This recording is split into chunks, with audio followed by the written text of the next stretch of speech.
एक महीना पहले आज से 22 तारीख को आपके रोहतक केंद्र में सत्संग हुआ था। चाहता था मैं बीच में भी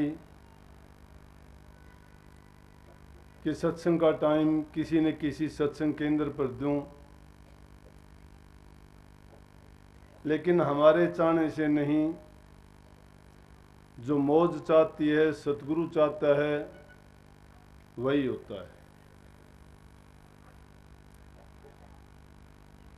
बिना समय के चाहे हम कितना भी प्रयास करें, जो चीज़ होने वाली होती है वो अपने समय पे ही होगी। जैसे कया धीरे धीरे रे मना, धीरे सब कुछ होए, माली सींचे सो घड़ा, ऋतु आए फल होए।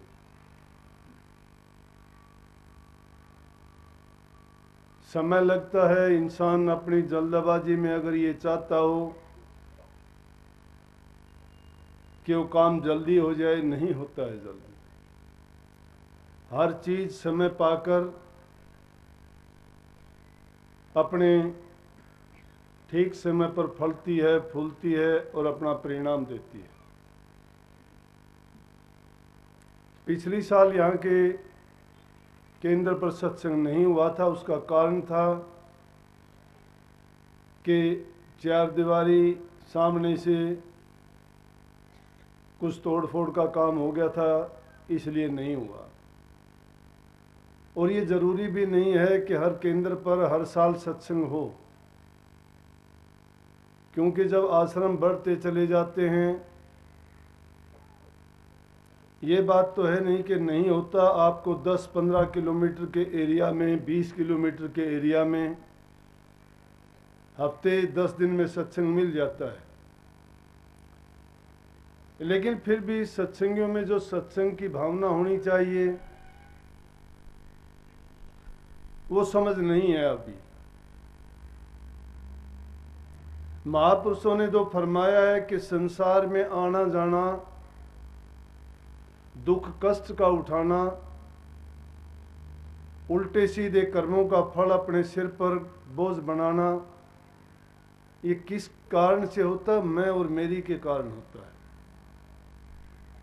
अगर सत्संगी होके भी इसका अर्थ नहीं समझते हैं या उन चीज़ों का पालन करना नहीं चाहते हैं, तो चाहे वो सत्संग में आए, चाहे वो नाम लें या ना लें, उनका बराबर है। क्योंकि जब तक हम में परिवर्तन नहीं आया है, जब तक हमने उन भावनाओं को त्यागा नहीं है, जब हमारे दिल में समानता की भावना नहीं है, तब तक समझो कि हम सत्संग के लायक भी नहीं हुए। डॉक्टर साहब ने ठीक फरमाया है कि जब हम सत्संग के वचनों को मानेंगे ही नहीं, तो हमें सत्संग का क्या फल मिलेगा?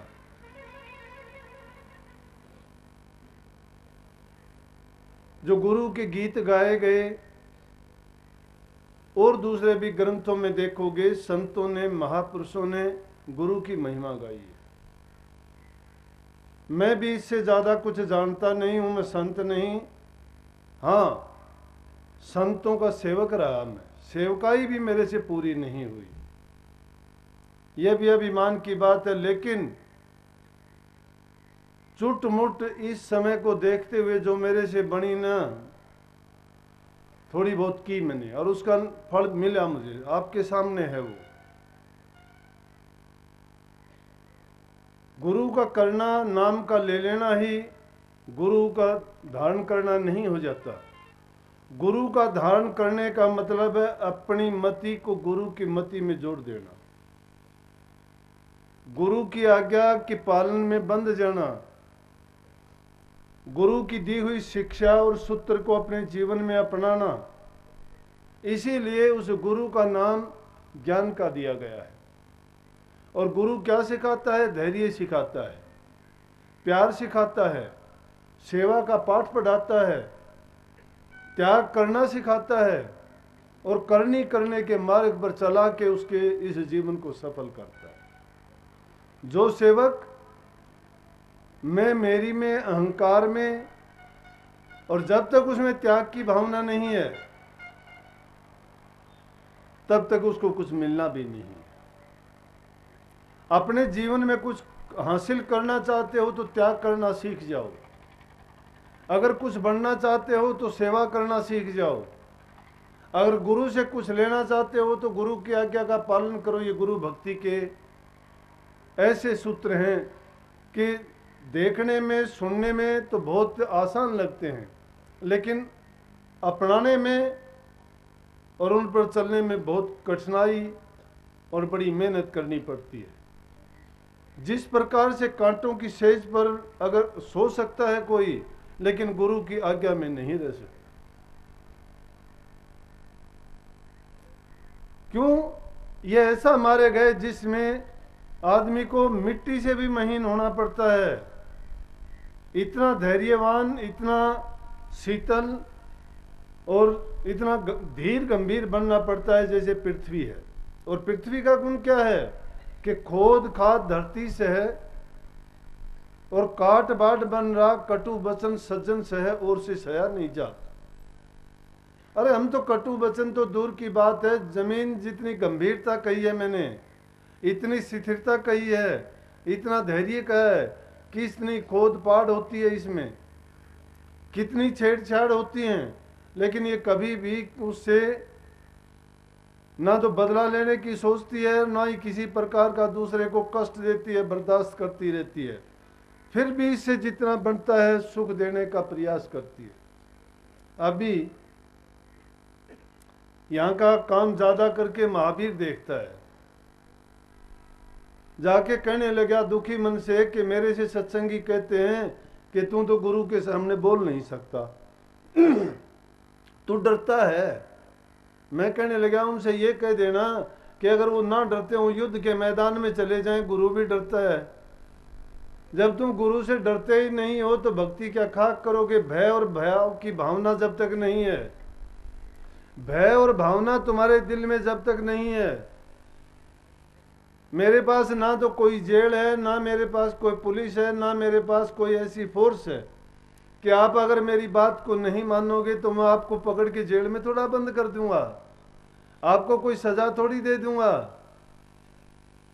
लेकिन उन इंसानों के लिए वो सजा से ही बढ़ के है कि जो गुरु की आज्ञा को, गुरु की मर्यादा को तोड़ देता है या उसको उल्लंघ के कोई और काम कर देता है। मर्यादाओं का बंधन उतना ही मजबूत होता है जिस प्रकार से पुराने जमाने में, आज के जमाने में तो नहीं, हमारे देश की तो परंपरा ये रही थी कि एक बार जब वचन दे दिया तो उसके बाद उसका जीवन जा सकता था। अपने वचन को कभी वो नहीं तोड़ते थे, वचन का पालन करते थे।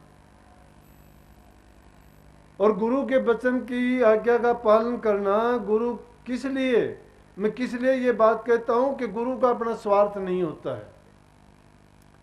अगर गुरु अपनी स्वार्थ की बात कहता है तुमसे तो उस बात को बिल्कुल ना मानो, लेकिन जो परहित के कारण, दूसरे के भलाई के कारण जो वचन कहते हैं, जो बात कहते हैं, और उस बात को भी वो अपने कल्याण की नहीं मान के और सोचता है कि इसमें भी गुरु का बड़ाई है।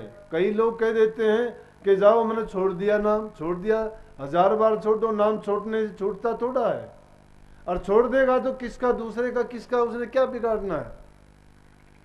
लेकिन बात मैंने बताई थी, जब तक भाव नहीं है, भाव मुनाफा देता है। इंसान के दिल में ये भाव और भावना होनी चाहिए कि जिसने गुरु को पूरी अपने विश्वास से, श्रद्धा से अगर परमात्म रूप समझ लिया है तो गुरु उसके लिए परमात्म रूप होके प्रकट होके उसके काम करेगा। लेकिन अगर गुरु के प्रति उसकी भावना और भाव उसका नहीं है तो बिना भाव के तो कोई चीज का भी मूल्य नहीं मिला करता, उसको मिलना ही क्या था।